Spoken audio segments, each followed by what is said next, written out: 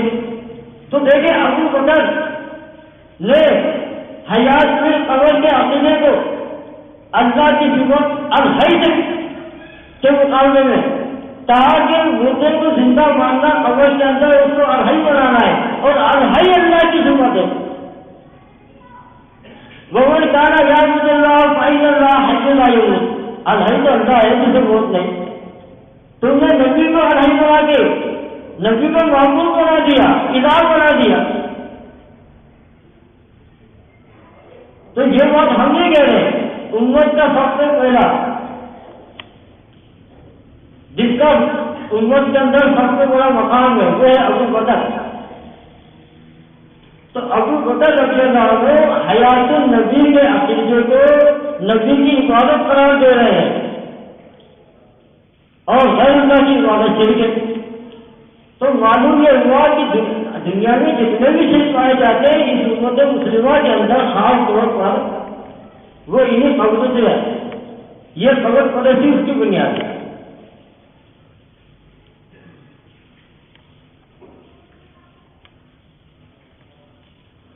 آپ دیکھیں کہ ہماری جماعت کے اندر ڈاکٹر سوانی نے جو جماعت قائم کی تھی اس کے ساتھ کیا ہوگا؟ پہلے ہم مودودی کو دے دیتے ہیں، مودودی نے اسلامی جماعت بنائی، جماعت اسلامی ایک کا کام کریں گے۔ ابتدا کہاں سے کی کہ جناب یہ کلمہ پڑھنے والے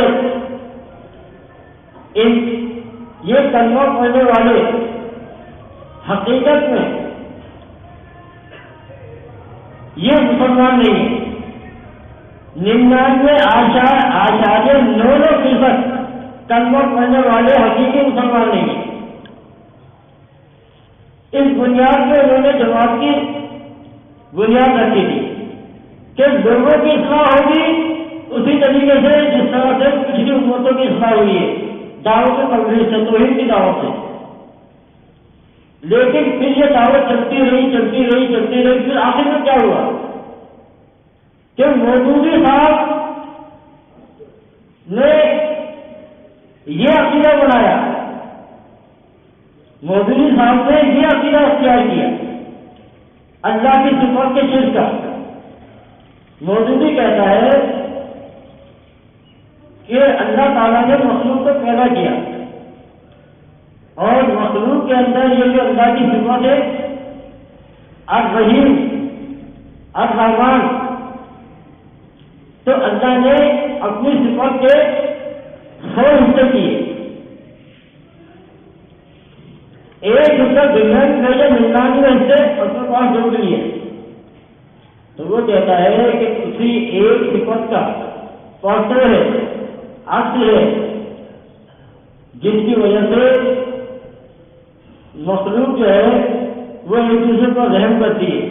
جانور اپنے بچے سے پاؤں روک لیتا ہے کہ اس کا بیٹا زخمی ہو جائے گا بچہ، تو یہ اللہ کی صفت، تو وہ کہہ رہے ہیں کہ وہ صفت کا اور تو ہر مخلوق میں حاصل ہے جو بھی زندہ ہے۔ تو آپ دیکھیں کہ مودودی نے اللہ کی صفت الرحمن الرحیم وہ مخلوق میں دے دی۔ واقعہ کا مطلب کیا ہے کہ اللہ تعالیٰ کی صفت کی جھلک ان کے اندر پائی جاتی ہے، وہ مخلوق کو دے دی۔ اور جس طرح سے جماعت اسلامی کا بیڑا غرق کر دیا، اس میں شرک داخل کر دیا۔ آج جماعت اسلامی کا ایک فرد مذہب پہ جاتا ہے، وہاں اہل قبور کے یا مزاروں پہ جاتے ہیں، ملبوں کے پاس جاتے ہیں، دعا کرتے ہیں، اور یہ سارے کام جو شرکیات ہیں وہ سارے کام انجام دیتے ہیں۔ اسی طریقے سے ڈاکٹر سوانی کی جماعت میں محمد حنیف نے شرک داخل کیا استفاد کے ذریعے۔ محمد حنیف نے کہا کہ عیسیٰ علیہ السلام کا جو معجزہ قرآن میں بیان ہوا ہے کہ عیسیٰ علیہ السلام اللہ کے حکم سے، اللہ کے اذن سے مردے کو زندہ کرتے تھے۔ عیسیٰ علیہ السلام یہودیوں سے کہتے تھے وَأُحْيِي الْمَوْتَىٰ بِإِذْنِ اللَّهِ، تو یہ عیسیٰ علیہ السلام کا معجزہ۔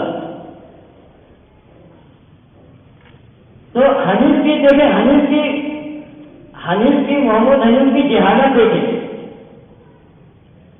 کہ اس نے معجزے کو، آیت کو، نشانی کو، معجزے کو اللہ کی صفت بنا دیا۔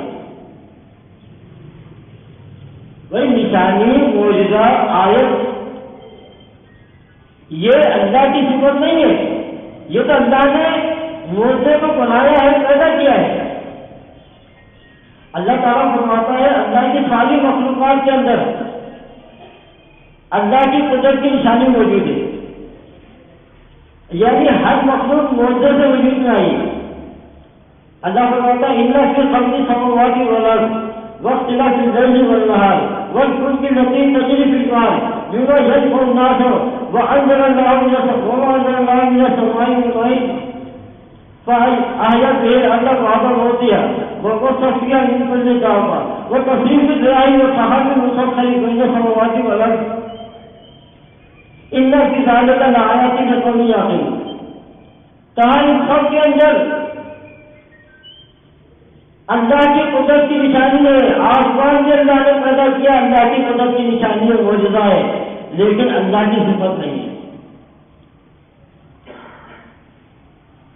دیکھیں محمد حنیف اس جاہل آدمی کو، میں تو جاہل کہوں گا، اتنا بڑا شرک کیا اس نے۔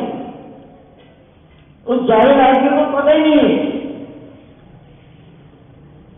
کہ اگر اللہ تعالیٰ معجزہ، اگر اللہ کی صفت ہے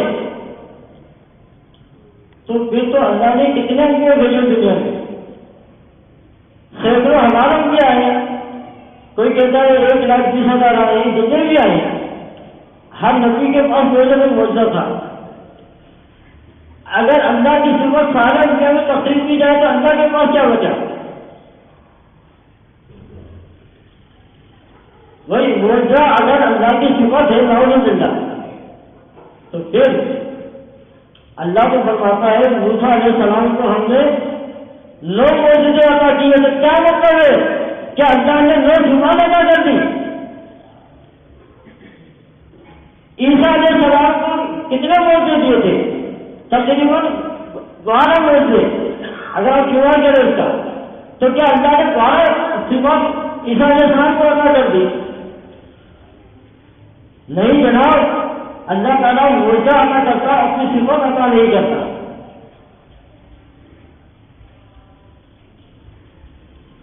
اور حنیف کی نشانی موجود ہے، محمد حنیف کی، وہ کیا کہتا ہے؟ کہتا ہے اللہ تعالیٰ نے اپنی صفت نبی کو عطا کی۔ کیسے عطا کی؟ وہ کہتا ہے کہ اللہ کی رحمت رحیم ہے، اور اللہ نے اپنے نبی کو بھی کہا ہے کہ یہ ہمارا یہ نبی جو ہے یہ بھی رحمت رحیم ہے۔ تو یہ تو اللہ کی صفت عطا کبھی نہ جانے۔ آپ دیکھیں ظاہر کو پتہ ہی نہیں کہ مخلوق کے اندر جو بھی صفت ہے وہ مخلوق ہے۔ اللہ کو کہتا ہے اللہ خالق کل شیء، اللہ کی ذات و صفات کے علاوہ ہر شے، پوری اس کائنات کے اندر جتنی چیزیں ہیں سب اللہ نے پیدا کی ہے، اللہ کی مخلوق ہے، اور مخلوق خالق نہیں ہو سکتا۔ آپ دیکھیں کہ یہ شرک صوفیہ سے آیا ہے۔ منصور بن حجاج کہتا ہے پاک ہے وہ ذات جو اپنے لاہور سے ناسور میں ظاہر ہوئی، کھانے پینے والے کی شکل میں۔ تو محمد حنیف نے بھی یہی دعویٰ کیا کہ عیسیٰ علیہ السلام کے اللہ تعالیٰ کی ذات، اس کی صفات عیسیٰ علیہ السلام کی شکل میں ظاہر ہوئی، کیونکہ جب اللہ نے ان کو صفت دے دی تو عیسیٰ علیہ السلام اللہ کی الوہی صفت کے حامل بن گئے۔ اب آپ ذرا اس کے اوپر غور کرتے جائیں اور دیکھیں معاملہ کہاں سے کہاں پہنچ جاتا ہے، کہاں سے کہاں پہنچ جاتا ہے۔ اللہ تعالیٰ نے کہا عیسیٰ ابن مریم کے مطابق کہ عیسیٰ ابن مریم اللہ کا کلمہ ہے، کلمات منہ، کلمات وروح منہ، عیسیٰ اللہ کا کلمہ، اللہ کی روح ہے۔ القاہ الی مریم، جو مریم میں القاء کیا گیا۔ تو عیسیٰ علیہ السلام کی پیدائش کو اللہ نے معجزہ قرار دیا۔ کیا کہا ہے؟ اِنَّ مَثَلَ عِیسَىٰ عِندَ اللَّهِ كَمَثَلِ آدَمَ خَلَقَهُ مِن تُرَابٍ ثُمَّ قَالَ لَهُ كُن فَيَكُونُ۔ عیسیٰ علیہ السلام کی پیدائش معجزہ ہے، اور معجزہ اللہ کی صفت ہے، بقول محمد حنیف کے۔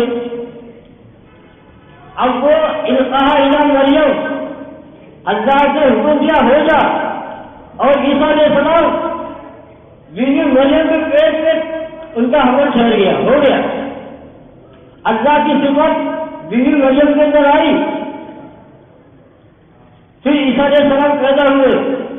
یہ کون سا عقیدہ ہے؟ تثلیث کا عقیدہ، کہ اللہ تین میں کا تیسرا ہے۔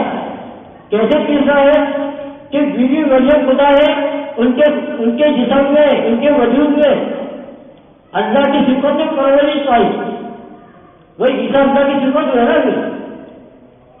جبریل علیہ السلام نے روح پھوٹی، تو جبریل علیہ السلام کے منہ میں اللہ کی صفت تھی، جبریل علیہ السلام خدا ہوئے، بیوی مریم خدا ہوئی، القاہ الی مریم، اور عیسیٰ علیہ السلام تو ہے ہی اللہ کی صفت۔ تو تین خداؤں کا نظریہ محمد حنیف نے ثابت کر دیا۔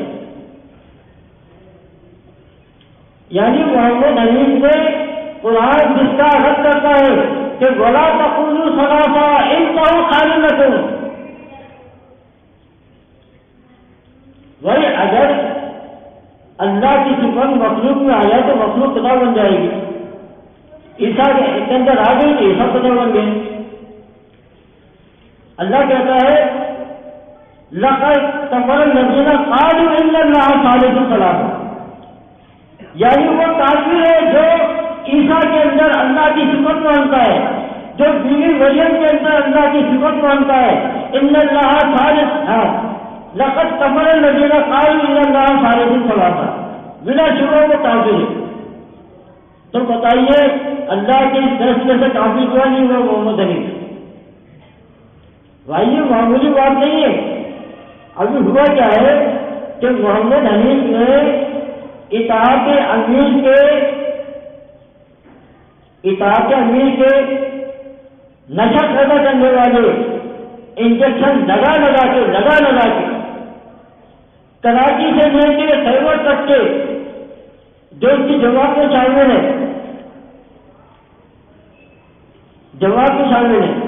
ان سب کو بے حص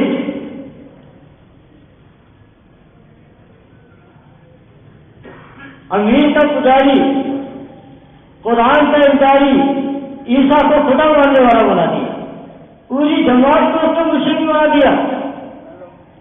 آپ کہتے معمولی بات ہے، اس کا حال کیا ہوگا؟ اللہ فرماتا ہے کہ موسیٰ علیہ السلام نے فرعون کو دعوت کی، توحید کی، لیکن فرعون نے انکار کر دیا۔ اللہ فرماتا ہے کہ فرعون نے اپنی قوم کو گمراہ کر دیا اور انہیں خوف زدہ کر دیا۔ اسی طریقے سے حنیف اپنے لوگوں کو خوف زدہ کرتا ہے کہ اگر تم امیر کے ساتھ نہیں کرو گے تو مرتد ہو جاؤ گے۔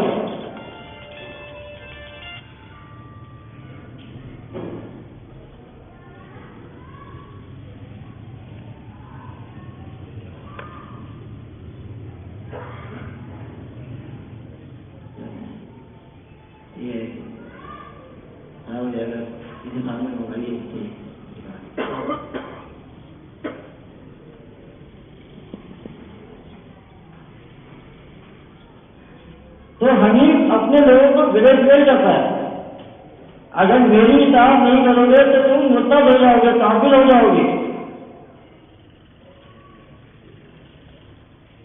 اللہ تعالیٰ فرماتا ہے فرعون نے بھی یہی کہا کہ اگر تم نے موسیٰ کی بات مان لی، میرا انکار کیا، تو میں تم سب کو مار ڈالوں گا، قتل کر دوں گا، ڈرایا دھمکایا، فاستخف قومه فأطاعوه، فرعون نے اپنی قوم کو بلیک میل کیا، ڈرایا، حنیف بھی ڈراتا ہے کہ میری بات کا انکار کرو گے تو کہیں سے نہیں رہو گے۔ اللہ فرماتا ہے قیامت کے دن فرعون اپنے ماننے والوں سے آگے آگے دوڑ رہا ہوگا اور سب کو جہنم میں لے جائے گا۔ تو آپ دیکھیں یہی کام محمد حنیف نے کیا۔ اللہ فرماتا ہے کہ کیا تم نے اس شخص کو دیکھا؟ دوسرا وہ اللہ نے اس کو ہدایت دی تھی نا، ڈاکٹر ثانی کی تنظیم میں شامل ہوا تھا، توحید سیاسی تھی، لیکن اس گاڑی میں کیا کیا محمد حنیف نے؟ نعمت اللہ کفرا، اس نے اللہ کی نعمت ایمان کو، توحید کو کفر سے بدل دیا۔ وہ احد اور وہ دار قرآن، اور اپنی پوری قوم کو جہنم میں لے گیا، شرک کے گڑھے میں لے جا گیا، وہ گاڑی کے گڑھے میں لے جا گیا۔ تو جنازہ والا معجزہ اللہ کی صفت نہیں، اللہ کی صفت معجزہ دکھانا ہے، اللہ کی صفت معجزہ بنانا ہے، اللہ کی صفت معجزہ تخلیق کرنا ہے۔ اللہ کے ساتھ اس کی صفات یہ معجزہ نہیں ہے، معجزہ کا خالق اللہ ہے، اللہ اور خالق کو بننا چاہیے۔ دیکھیں بڑی سادہ سی بات ہے، اس میں کوئی ٹیڑھ نہیں ہے، تجی نہیں ہے، کوئی عربی زبان کا کوئی ایسا وہ نہیں ہے کہ جی عربی گرامر کے خلاف ہے، عربی ادب کے خلاف ہے۔ اللہ کے جتنے نام ہیں آپ دیکھیں، یہ مشرکین، یہ یعقوب علی کہتا ہے، ان کا دعویٰ یہ ہے کہ قرآن میں بھی شرک ہے۔ یہ کیسے شرک ہے؟ وہ کہتا ہے کہ قرآن میں اللہ تعالیٰ نے انسانوں کو تواب کا ہے، توبہ کرنے والا، اور اللہ کی صفت بھی ہے التواب، اللہ کی صفت ہے التواب، جس سے معنی توبہ کرنے والا۔ اب توبہ کیا ہے؟ توبہ کے معنی ہے پلٹنا، رجوع کرنا، متوجہ ہونا، پلٹنا، توجہ کرنا، رجوع ہونا۔ جب ہم انسان کے بھی بولتے ہیں کہ انسان نے توبہ کی، آدم نے توبہ کی، تو آدم اللہ کی طرف پلٹا، رجوع ہوا، متوجہ ہوا۔ اللہ التواب ہے، جب بندہ اللہ کی طرف رجوع کرتا ہے تو اللہ بندے کی طرف رجوع کرتا ہے، بندے کی طرف متوجہ ہوتا ہے۔ اللہ کا تواب ہونا یہ ہے۔ یعقوب علی کہتا ہے کہ بندہ بھی تواب ہے، اللہ بھی تواب ہے، یہ نشیز ہو گیا۔ اب ہم اللہ کے لیے التواب کا ترجمہ یہ نہیں کریں گے توبہ کرنے والا، بلکہ توبہ قبول کرنے والا۔ تو بھائی التواب کا مطلب توبہ قبول کرنے والا ہی بنتا ہے، اس کے اصل معنی متوجہ ہونا، کسی کی طرف پلٹنا، التواب کی یہ معنی۔ اسی طریقے سے یعقوب علی یہ بھی کہتے ہیں کہ اللہ کی صفت ہے النور، النور اللہ کی صفت ہے، اللہ نور السماوات والارض۔ کہتے ہیں کہ جو بھی شاید میں آیا کہ اللہ آسمان و زمین کا نور ہے، تو یہاں پر نور ثابت ہو رہا ہے۔ تو جناب اللہ کی صفت ہے النور، اس کے معنی ہے اللہ تعالیٰ روشنی دینے والا ہے۔ زمین آسمان میں جو بھی روشنی ہے، جو بھی ہنگامہ ہے، اللہ کی قدرت سے، اللہ کے دم سے، اللہ کی وجہ سے۔ النور کا یہ مطلب ہے اللہ کی صفت الظاہر۔ اس کا مطلب یہ نہیں ہے کہ اللہ مخلوق میں ظاہر ہوتا ہے، بلکہ اللہ تعالیٰ ظاہر کرنے والا ہے۔ اللہ نے آسمان بنایا ہے، ہمارے سامنے ظاہر ہے، زمین بنائی، اس کی قدرت کے جو نمونے ہیں، نشانیاں ہیں، وہ ہمارے سامنے ظاہر ہے۔ اللہ کی صفت ہے المومن۔ کیا مطلب ہے؟ اللہ کا مومن ہونا یہ ہے کہ اللہ ایمان دینے والا ہے، المومن ایمان دینے والا ہے۔ امن دینے والا ہے۔ تو جب اللہ کی صفاتی نام آتے ہیں تو اس کو اسی حیثیت سے لیا جاتا ہے۔ مثال کے طور پر اللہ کی صفات ہے رب۔ رب کے معنی ہے پرورش کرنے والا، یہ اللہ کی صفت ہے رب۔ لیکن اللہ نے قرآن میں بادشاہ کو بھی روکا ہے، بادشاہ کو بھی روکا ہے۔ یوسف علیہ السلام نے جیل کے ساتھی سے کہا کہ جب تم بادشاہ کے پاس جاؤ، رب کا روکا ہے، جب تم رب کے پاس جاؤ تو میرا ذکر کرنا۔ اور رب کا لفظ جو ہے والدین کے لیے بھی آیا ہے۔ اللہ فرماتا ہے کہ اپنے والدین کے ساتھ نہایت عاجزی انتخابی کے ساتھ پیش آؤ، اور ان کو کبھی جھڑکنا نہیں ہے، اس کا نہیں کرنا ہے، اور ان کے لیے دعا کرنا ہے جب وہ بڑھاپے کو پہنچ جائے۔ رب کی ہر ہوا تمام رب بڑھا نہیں سکے گا۔ اللہ نے ماں باپ دونوں کو رکھتا ہے۔ دیکھیں انسان کا رب ہونا ماں باپ کا، تو اللہ نے ماں باپ کے اندر یہ صلاحیت پیدا کی کہ وہ والدین کی، وہ اپنی اولاد کی تو پرورش کرے۔ تو یہاں اب جو ہے جب مخلوق کے لیے آئے گا تو اللہ کی تخلیق ہے یہ کہ اللہ نے انسانوں میں یہ صلاحیت بخشی ہے کہ اور جب کہ اللہ کے لیے بولا جائے گا تو وہ غیر مخلوق ہے، اللہ کی صفت دائمی ہے۔ تو اللہ کا رب ہونا مخلوق کا رب ہونا اس کا کوئی مقابلہ نہیں ہے۔ لیکن حنیف کی جہالت دیکھیں، اللہ کے رب ہونے مخلوق کے رب ہونے کو دونوں کو ایک کر دیا۔ یعقوب علیہ نے بھی یہ کیا ہے، وہ کہتا ہے کہ بھائی اگر ہم رب مانیں گے تو ٹھیک ہو جائے گا۔ ایک بات اور بتا دوں کہ قرآن میں بہت سارے الفاظ آئے ہیں جو اصطلاحی معنی میں آئے ہیں، اصطلاحی معنی میں آئے ہیں۔ مثال کے طور پہ رسول کا لفظ ہے، رسول کا لفظ ہے، یہ اصطلاحی معنی میں ہے۔ رسول کہتے ہیں قاصد کو پیغام لانے والے۔ جب بادشاہ نے خواب دیکھا اور یوسف علیہ السلام کا جو ساتھی قیدی رہا کے گیا تھا اس کو بتایا تو تعبیر کے بعد اس کو یاد آیا، اس نے کہا کہ ایک شخص ہے جو خوابوں کی تعبیر بتاتا ہے۔ تو قرآن میں اللہ تعالیٰ کہتا ہے جب بادشاہ کا رسول آیا، جب بادشاہ کا رسول آیا، یہاں رسول جو ہے لغوی معنوں میں ہے، قاصد کے معنوں میں بادشاہ کا پیغام لے کے آیا، اصطلاحی معنوں میں اللہ کا رسول۔ تو یہاں جب رسول جو ہے لغوی معنوں میں ہے، اصطلاحی معنوں میں نہیں ہے۔ اسی طرح جب رب کا لفظ مخلوق کے لیے آئے گا تو لغوی معنوں میں لیا جائے گا، اصطلاحی معنوں میں نہیں لیا جائے گا۔ تو اسی طرح سے دیکھیں بہت ساری مثالیں موجود ہیں۔ ہم کس کے بنتے ہیں؟ اللہ کے بنتے ہیں، اب ٹھیک ہے۔ لیکن قرآن میں اللہ نے غلاموں کو بھی اب بتایا۔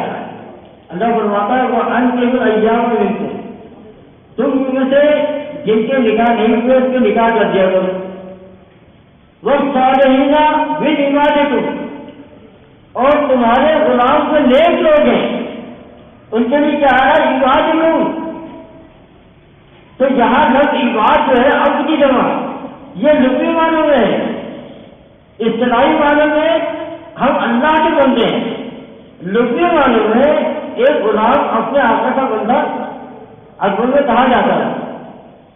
تو آپ دیکھیں کہ یعقوب علی نے یہاں بھی شک ملا، اس نے کہا کہ ہم اس کا ترجمہ کریں گے کہ ہم اس کا ترجمہ یہ نہیں کریں گے کہ تم اپنے بندے کو، بلکہ ترجمہ کریں گے اپنے غلاموں کو۔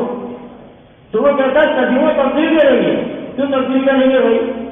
تو وہ کہتا ہے کہ جی یہ شرک ہو جائے گا، حالانکہ شرک سے ہوگا۔ تو بتانے کا مقصد یہ تھا کہ یہ آج کل ایک نیا اچھا نیا جال پھیلایا جا رہا ہے، یہ نیا زمین پرانا ہوا ہے لوگوں کو گمراہ کرنے کے لیے۔ اب آپ اندازہ لگائیے کتنی سنگین بات ہے، کتنی بھیانک بات ہے کہ یعقوب علی قرآن کے تشریح نکالتا ہے اور محمد علی قرآن کی دلیل کو شرک قرار کی طرف لے گیا کہ اللہ نے معجزہ عطا کیا عیسیٰ علیہ السلام کو۔ وہ کہتا ہے اللہ نے عیسیٰ علیہ السلام نے اپنی صفت مردے زندہ کرنے کی بطور معجزہ عطا کر دی تھی۔ تو آپ دیکھیں کہ اس طرح سے اس نے کتنا بڑا شرک بنا دیا۔ اچھا، اور پھر آپ دیکھیں کہ موسیٰ کو اللہ نے 9 معجزے عطا کیے، 9 کی فتح ہو گئی۔ عیسیٰ علیہ السلام کی معجزے جو ہے 12-13 ہے۔ اس طرح اللہ تعالیٰ کہتا تمہارے اپنے وجود میں بھی معجزہ ہے۔ وہ جب ہمارے وجود میں معجزہ ہے تو ہمارے اندر بھی اللہ کی صفت آ گئی۔ آپ دیکھیں محمد علی کی جہالت، بھائی یہ تو جہالت میں بریلیوں سے بھی آگے نکل گیا، مودودی کو بھی پیچھے چھوڑ دیا، سارے مشرکین کو پیچھے چھوڑ دیا، عیسائیوں کو پیچھے چھوڑ دیا۔ اس نے عیسائیوں کو بھی پیچھے چھوڑ دیا۔ آپ دیکھیں مطالعہ کر جائیں معجزے کا، کوئی یہ نہیں کہتا کہ معجزہ اللہ کی صفت ہے، معجزہ دکھانا اللہ کی صفت ہے۔ اللہ معجزے کا خالق ہے، معجزہ اللہ نہیں ہے، نہ اس کی صفت ہے۔ تو آپ دیکھیں کہ دیوبندیوں نے ابھی بات چل رہی تھی قائم کا ہے خبر کے حوالے سے، مردے کو زندہ کرنا اللہ کی الوہی صفت الحی کے اندر اس کو شریک کرنا ہے، الحی کے اندر اس کو شریک کرنا ہے۔ تو دنیا میں زیادہ تر صفات کا شیر ہو رہا ہے، اس بات کو اچھی طرح سمجھ لیں، اللہ کی نہ ذات کو کوئی شریک ہے نہ اس کی صفات، وہ اپنی ذات اپنی صفات میں یکتا ہے، اکیلا ہے، یگانہ ہے، لا شریک ہے، اس کا کوئی شریک نہیں، کوئی ند نہیں، کوئی ہمدرد نہیں، اللہ کا کوئی مشابہ نہیں، اللہ کا کوئی فوٹو نہیں، اللہ کا کوئی سایہ نہیں، مخلوق اللہ کا سایہ نہیں ہے۔ اللہ تبارک و تعالیٰ مخلوق میں اترتا نہیں ہے، مخلوق میں نہیں آتا، وہ عظیم ترین لوگ ہے، وہ عرش کے اوپر، حدیث میں آتا ہے 7 آسمان ہے، 7 آسمان کے اوپر جنت الفردوس ہے، جنت الفردوس کے اوپر اللہ کا عرش ہے، اور اللہ تبارک و تعالیٰ عرش پر مستوی ہے، یعنی عرش کے اوپر فوقیت ہے۔ تو اللہ بلندی والا ہے، مخلوق میں نہیں آتا، لیکن حدیث جو ہے اللہ کو مخلوق میں لے آیا۔ مخلوق کی حیثیت کیا ہے؟ اللہ تعالیٰ سبحان پاک ذات ہے، مخلوق جو ہے جن پیشاب کو خانہ کرنے والی اللہ کیسے ہو سکتی ہے؟ جو خود گندا ہو جاتا ہے، ناپاک ہو جاتا ہے، وہ خدائی کیسے کر سکتا ہے؟ اللہ کی صفت اسے کیسے مل سکتی ہے؟ انسان کی حیثیت کیا ہے؟ قطرے لاٹھی سے پیدا ہوا، ایسے قطرے سے جو کپڑے میں لگ جائے تو کپڑا گندا ہو جاتا ہے، ناپاک ہو جاتا ہے، یہ اللہ کیسے بن سکتا ہے؟ اللہ تبارک و تعالیٰ ہمیں توفیق دے قرآن حدیث پڑھنے کی، سمجھنے کی، عمل کرنے کی۔ اقول قولی استغفر اللہ لی و لکم ولسائر المؤمنین۔